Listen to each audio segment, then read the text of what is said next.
केला बेचने वाली चुड़ैल। एक बार की बात है, जादूपुर नाम के एक गांव में करतब दिखाती एक औरत एक रेड्डी के लिए गांव में आती है। आइए आइए मेहरबान कदरदान, खाइए रोहड़ा के ताजे ताजे केले। कभी खाए नहीं होंगे ऐसे केले, पीले पीले केले खाइए।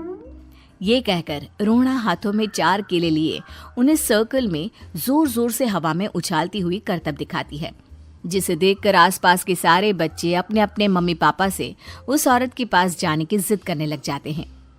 पापा, ऐसा तो सर्कस में बॉल से होता है ना, ये आंटी तो केले से कर रही है। चलिए ना पापा, देखते हैं। रोहड़ा एक पतली सी तार पर चलती हुई केलों से करतब दिखाती है। आते जाते सभी लोग बाहर रुककर उसके करतब देखते हैं और वाह वाही करते नहीं थकते। जैसे ही एक आदमी पास आकर उसे पैसे देने लग जाता है, तब वो कहती है, अरे नहीं नहीं साहब, मैं करतब तो बच्चों के मन को बहलाने के लिए करती हूँ। धंधा तो मेरा केले का है। पीछे देखो मेरी रिड्डी, जो भी मेरे केले खाएगा मेरी तरह चुस्त दुरुस्त और तंदुरुस्त हो जाएगा। पता चलता है क्या कि मेरी उम्र 55 की है। अरे पर ऐसे ठंड के मौसम में कोई केला क्यों खाएगा? ये ऐसे वैसे केले नहीं है साहब, ये शरीर में गर्मी देते हैं। ठंड को दूर भगाए जो भी रोहिणा के केले खाए।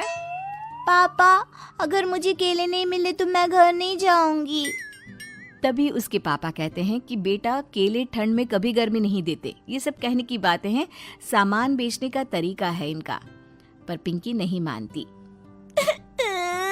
मैं केले खाऊंगी।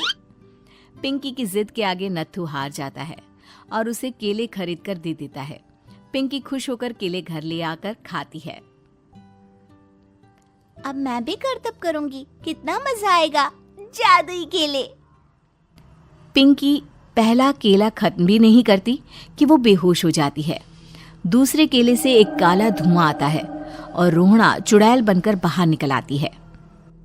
मेरे भूतिया केले बच्चे न खाए, ऐसा हो ही नहीं सकता। जादूपुर वालों, कब तक बचोगे? आ गई हूं मैं रोहड़ा, जिसका कोई नहीं कर सकता सामना। रोहड़ा पिंकी को गोद में उठाकर काले धुएं में कहीं गायब हो जाती है। शाम के वक्त नत्थू घर लौटता है और पिंकी को घर में ना पाकर उसकी माँ से कहता है, माँ पिंकी कहाँ है? अरे बेटा, उसे तो तू सुबह करतब दिखाने ले गया था ना, फिर कहाँ वापस आए तुम दोनों? मुझे लगा तू उसे अपने साथ मंडी ले गया होगा। हे भगवान, मेरी बच्ची कहाँ गई? मैं उसे घर ही तो छोड़कर गया था माँ। नत्थू गांव के घर कोने में अपनी बेटी को ढूंढता है, पर उसे वो कहीं नहीं मिलती। परेशान होकर आखिर रो रो कर नत्थू हिम्मत हार कर घर लौट आता है। अगली सुबह रोहड़ा फिर से करतब दिखाने आती है और इस बार पिंकी की तरह रोनी केले खरीद लेता है। 50 रुपए दिए थे पापा ने, सारे पैसों की मैंने केले खरीद लिए हैं। अब मैं भी आंटी की तरह ही करतबबाज बन जाऊंगा। यही सोचते हुए रोनी केले खाता है और पहला अकेला केला आधा खत्म भी नहीं करता कि चुड़ैल उसके सामने आ जाती है। मेरे साथ चलने का समय आ गया है रोनी। ये तो बस शुरुआत है। अब इस गांव के सारे बच्चे धीरे धीरे मेरे कब्जे में होंगे, एक बच्चा भी नहीं बचेगा। ये कहकर रोनी को गोद में लेकर काले धुएं में अदृश्य हो जाती है। इसके बाद हर रोज गांव में से कोई ना कोई बच्चा गायब होता, पर ऐसा क्यों हो रहा है किसी को भी समझ में नहीं आ पा रहा था। रोज की तरह अपनी बेटी पिंकी की तलाश में नत्थू गांव के एक तालाब के पास बैठा रो रहा था। कहाँ गई मेरी पिंकी? शकुंतला के जाने के बाद एक वही तो मेरा सहारा थी।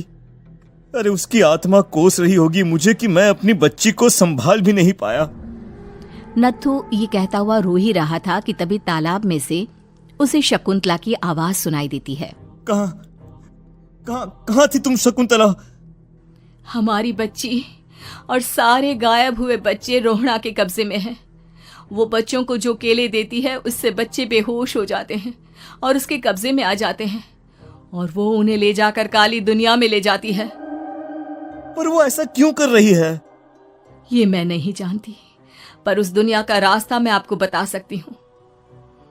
जहां ये नदी खत्म होती है वहां एक केले का पेड़ है, उसके नीचे एक दरवाजा है, वहीं से रास्ता जाता है उस दुनिया का। ये कहकर शकुंतला की आत्मा गायब हो जाती है।